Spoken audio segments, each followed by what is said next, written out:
Kalau ke Gaza nggak bisa, saya nggak bisa masuk ke Gaza. Boleh saya ke Gaza, tetapi setelah itu dilarang ke Aqsa. Sementara di PLO di tepi barat ini mereka sama-sama gitu, antara orang Israel sama orang Palestina sama-sama gitu. Jadi ini akan terjadi pada tanggal 5, 1 minggu ya, tanggal 5, 1 minggu sampai tanggal berapa? 12 kalau nggak salah.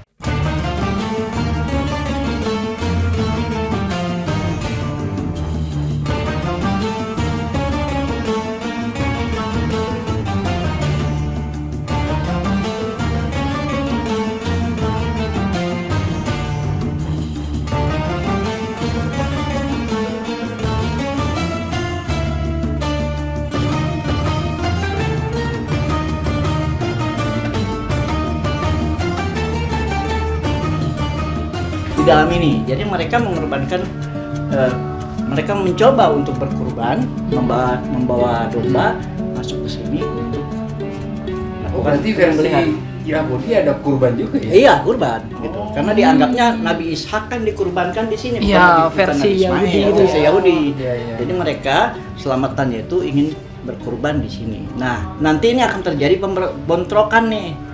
Bisa terjadi, mudah-mudahan tidak. Karena setiap tahun Israel atau Yahudi ingin melakukan korban di sini. Sementara Palestina nanti akan menjaga, jangan sampai mereka membuat kotoran di sini kan. Iya, kita aja sebagai umat Muslim ya, dimanapun berada, tempat suci kita, masjid itu tidak boleh ada kotoran masuk. Iya. Baik itu kotoran yang kecil ataupun yang besar, baik itu darah ataupun kotoran hewan sekalipun gitu ya. Apalagi menyembelih kurban di situ yang pastinya darahnya itu pasti berceceran gitu. Jadi ini akan terjadi pada tanggal 5, 1 minggu ya, tanggal 5, 1 minggu sampai tanggal berapa? 12 kalau nggak salah. Itu hari Paskah mereka. Dan biasanya hari Paskah mereka itu 5 hari tidak boleh makan roti kecuali yang ragi ya, yang seperti biskuit boleh itu selama 5 hari itu. Jadi ada pantangan-pantangan mereka. Kayak puasa ya. Kayak puasa yang dimakan ya cuma biskuit aja. Jadi termasuk hari kategori raya untuk Yahudi? Itu Yahudi ya. Pakaiannya juga rata-rata mereka pakai baju putih gitu kan, baju putih gitu untuk melakukan ibadah ke sini. Ini pasti besok ya, mungkin atau lusa. Coba aja kita lihat, mudah-mudahan nggak terjadi apa-apa. Hampir tiap tahun mereka mencoba, tetapi ditahan oleh, apalagi sekarang banyak orang yang sudah banyak sholat di dalam Masjid Aqsa, mudah-mudahan bisa ditolak lah. Itu pentingnya kita memakmurkan Masjidil Aqsa sebagai masjid suci ketiga umat Islam. Harus kita jaga, jangan sampai masjid ini seolah-olah tercemari oleh beberapa dari luar, terutama dari kaum-kaum yang tidak bertanggung jawab. Apalagi Yahudi dari dulu sudah pengen masuk banget ke dalam komplek Masjidil Aqsa ini, karena mungkin bagi mereka, versi mereka ini adalah kuil Sulaiman yang dulu pernah ada, jadi seperti itu. Begitu Pak Ustadz? Ya, jadi yang saya lihat kemarin, pengalaman pertama adalah di dalam Masjid Aqsa hari Jumat itu betul-betul membludak. 250.000 membludak. Jadi tentara Israel nggak bisa berkutik. Karena tentara Israel tidak bisa masuk, tapi ada di pintu-pintu luar sana. Ya. Jadi crowded gitu ya? Crowded, dan bukan di pintu masuk, justru sebelum pintu masuk mereka sudah berjaga. Jadi saya di situ masih bisa pulang pergi lah, tapi di luar sana sudah dijaga oleh tentara Israel. Kan Israel ini ada 3 macam kan, jadi harus tahu juga sih. Ada Israel yang namanya usuli itu yang ortodok. Yang ortodok yang mereka nggak tahu handphone, nggak tahu apalah, itu ortodok ya. Mereka biasa pakai peci. Yang panjang-panjang. Itu baiklah, tidak ikut campur. Ada lagi Yahudi yang tengah, apa namanya? Kalau tadi usuli, ortodok, ini yang apa istilahnya, Yahudi yang netral gitu, nggak biasa-biasa aja gitu. Biasa-biasa aja, nggak ikut campur lah. Nggak ikut campur, tapi tetap menerima teknologi gitu ya. Menerima teknologi dan apa adanya gitu, diperintahkan mengikut. Tapi yang bahaya ini yang Zionis. Yang paham Zionis gitu. Nah, itu yang ideologinya udah ideologi Zionis. Itu Yahudi yang ketiga. Jadi jangan disamaratakan sebetulnya Israel atau Yahudi itu beda-beda.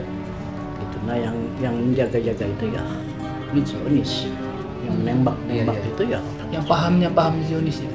Bang Zionis. Dan Palestina juga terbagi dua. Palestina ada Palestina Gaza, Oh. ada Palestina tepi barat, Ya West Bank. West Bank, West Bank. ya. Jadi beda. Kita ingat presiden atau perdana menteri Yasser Arafat, PLO. Itu dia ditolak oleh Gaza. Ditolak oleh Gaza. Kenapa? Karena PLO Yasser Arafat ingin berdamai dengan bangsa Yahudi atau Israel. Tapi ditolak oleh Gaza. Jadi siapapun orang Palestina yang mengakui Yerusalem atau Palestina ini berhubungan dengan Israel wajib dibunuh. Gitu. Oh jadi paham yang di Gaza itu lebih ekstrim. Lebih ekstrim. Mungkin ya maaf ya kalau saya salah. Seperti Islam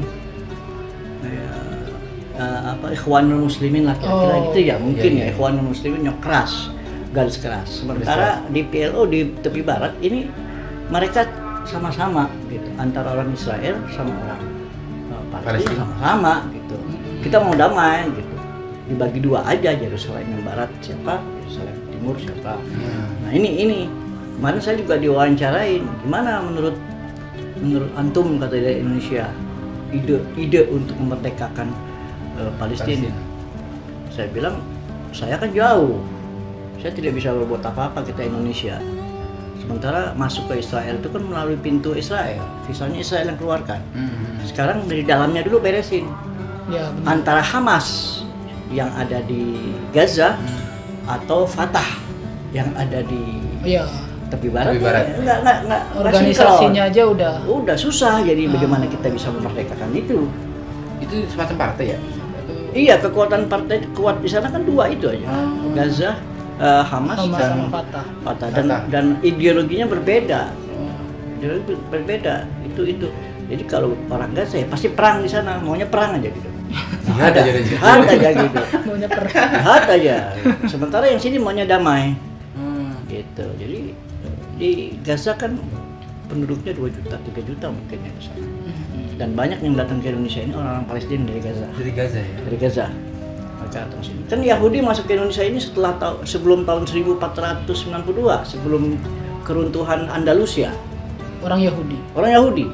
Itu Masuk kenapa Indonesia? Pak Ustadz? Kan dulu rempah-rempah dari Spanyol, dari Portugal, Oh, ya kan? Iya. Kapalnya transit di Timur Tengah, kemudian ke Indonesia. Iya. Ngambil rempah-rempah kan gitu kan? Portugis Iya, sama zaman dulu gitu ya. Ya zaman dulu kan orang keluar pulau sampai berlayar gitu tujuannya 3G ya. Glory, gospel, sama gold. Yang gospel ini menyebarkan kepercayaan juga kali ya, seperti itu.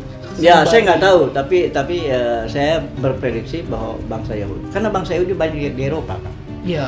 Eropa kan. Dia tersebar waktu itu, Ustaz. Iya, di zaman Andalusia yang membebaskan atau Islam masuk lewat Maroko ke Spanyol itu diantaranya selain Arab ya dari Yahudi. Yahudi juga membantu gitu. Nah, setelah tahun 1492, setelah Granada diusirlah orang Muslim, orang Yahudi harus keluar. Oh, Kalau tidak dibunuh atau harus masuk agama mereka. Iya. Nah, makanya orang Yahudi banyak di Maroko. Tersebar, termasuk orang Islam dari ke Maroko. Itu kisahnya. Makanya kalau mau tahu kisah Andalusia, ikut Satriani besok ke Spanyol. Iya. Jadi ada ceritanya. Gitu. Jadi Yahudi udah ada di sini, cuman siapa orangnya kita nggak tahu. Iya. Iya, salah satu agama yang diakui juga di Indonesia ya. Iya. Udah menjadi salah satu agama. Saya pernah baca di salah satu artikel, Yahudi itu salah satu agama yang yang diakui di Indonesia kan. Iya. Yang penting sila pertama itu kan ketuhanan. Salah satunya adalah agama Yahudi kan bertuhan juga dia. Cuman ya kalau memang kita doktrinnya itu Yahudi ya, Zionis kan taunya. Itu yang kerasnya gitu. Padahal Yahudi yang tadi Pak Ustadz katakan itu ada 3 macam kan. Iya. Yang baiknya, yang biasa-biasa aja, dan ada yang kerasnya. Makanya donasi kan banyak orang bikin cari donasi sini, harus tahu tujuannya. Betul. Nah, tujuannya mau ke Al-Aqsa atau ke Gaza. Iya, takutnya dibeliin rudal. Saya nggak tahu. Karena dulu ada salah satu ya maaf ya, pernah tahun berapa gitu ya, sumbangan untuk Palestina tapi dibawa ke Syria. Waduh. ISIS kan gitu. Saya nggak bisa nyebut. Saya tahu sih, cuma saya nggak mau nyebut. Jadi salah alamat gitu ya. Gaza Gaza aja. Iya. Palestina ya Palestina aja, Al-Aqsa misalnya kan. Iya. Jadi harus sampai ke tujuan, jangan. Gampang-gampang susah loh bersedekah di sana, itu harus tahu triknya gitu. Ya. Padahal sedekah yang harusnya tepat sasaran itu seperti yang Pak Ustadz lakukan kemarin, seperti iftar itu. Karena salah satu membantu juga, yang pertama, yang kedua kita berbagi juga di sana, buka puasa bersama ya. Iya, paling itu. Seperti itu. Cuma kemarin kaitan itu berarti kan kita membawa bantuan untuk sedekah iftar itu. Ada kesulitan nggak, ada larangan mungkin dari tentara milisi Israelnya yang menjaga keamanan itu terkait? Ya itu kan biasanya kita membantu sodako untuk orang Palestina. Apakah ada larangan di sana? Gimana tuh? Bagaimana teknisnya? Tentara Israel melarang iftar itu masuk dari Qatar. Nggak boleh, yang resmi ya, yang resmi. Dari Dari Qatar. Qatar nggak boleh, karena musuh mereka. Musuh bebuyutan ya? Iya, di Qatar tuh. Kemarin saya lihat dari Kuwait masuk, dari Malaysia. Malaysia nggak ada kemarin. Dari Indonesia kita melalui penjaga pintu rantai, pintu rantai, namanya Babu Silsilah. Yang kemarin kejadian penembakan itu dari situ, kebetulan kita ada teman di sana, mereka yang ngurus, kita cuma menampung dan kita bagi-bagi. Oh, jadi kita harus punya link atau orang Ya, yang iyalah, link, bukan saya yang belanja, mereka yang belanjain. Cuma saya membagikan, harus disaksikan kan. Iya. Jangan sampai tidak beli, uangnya dikantongin, nggak beli kan. Iya kan, lumayan tuh. Jadi, Sayang. kalau mau sedekah yang iya, ini harus lihat, jangan sembarangan. jelas gitu. Pastilah gitu. Karena mohon maaf sekali lagi, mohon maaf, banyak sekali yang datang ke Indonesia ini mencari donasi, sumbangan, tetapi salah alamat. Bilangnya imam masjid Aqsa, itu banyak. Ya, saya imam masjid Ya, Aqsa. mungkin banyak masjid di sana, mungkin jadi imam. Ya jadi kan. Iya Masjid benar. yang mana? Tapi ya, itu rata-rata di Gaza. Oh, Rata-rata di Gaza. Dari sana. Iya. Dari Gaza, bukan dari tepi barat. Rata-rata dari Gaza yang banyak. Di Ramadan biasanya banyak nih. Saya pernah juga diminta mencarikan imam Masjid Aqsa, saya bilang nggak bisa. Masjid Imam Aqsa cuma 8 waktu sebelum Covid ya.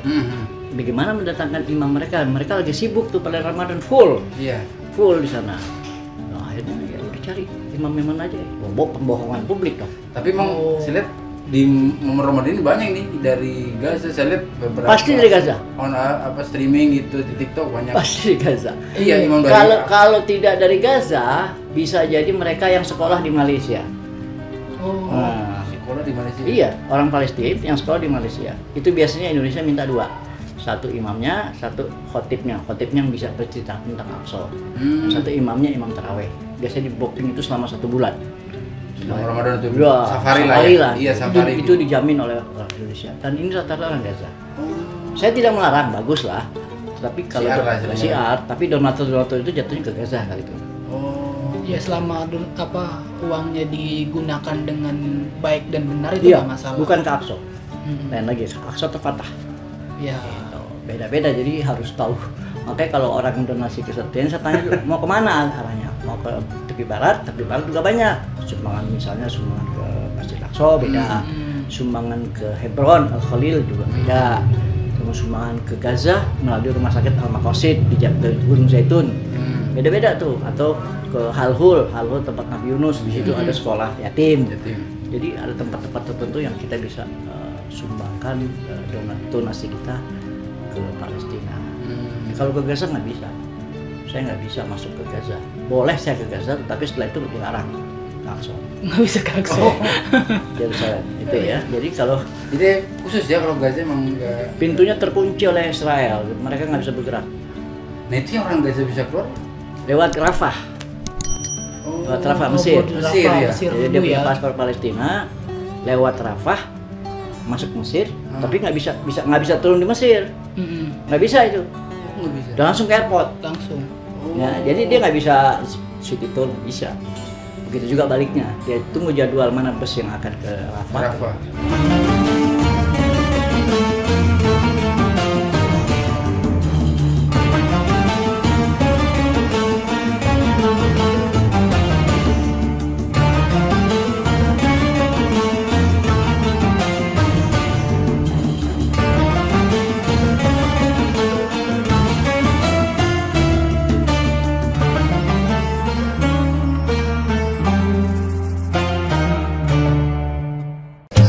Assalamualaikum warahmatullahi wabarakatuh. Buat teman-teman yang pengen tahu soal sejarah Islam, bagaimana sejarah Nabi, latar belakang Nabi, silakan pantengin YouTube-nya Cakriyani TV. Di situ teman-teman akan mendapatkan informasi tentang sejarah Islam dan nabi-nabi dari Ustadz. Jangan lupa nonton ya kalau pengen tahu.